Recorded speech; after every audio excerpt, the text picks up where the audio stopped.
গালির ইসলি কি বলে শুনে যান। টিচারে ইসলি বলে, আমাকে শিখাতে এসেছো?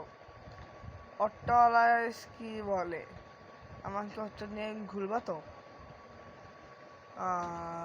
এরোপ্লেনের ইসলি বলে, বেশি উড়ো না বুঝলা। পানির ইসলি বলে, বেশি পানি দিও না বুঝলা। রিক্সা ইসলি বলে, বেশি ঘোরাঘুরি করো না বুঝলা।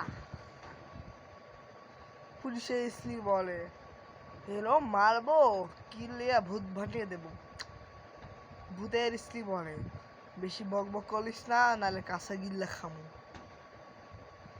টিচারের কি বিলাই ইসলি বলে, বেশি বক বক করবি না, নাহলে খামচিটা ভূত বানিয়ে দেবো তোরে বুঝত। একটা খামচি দেবো কাঁদবে কান।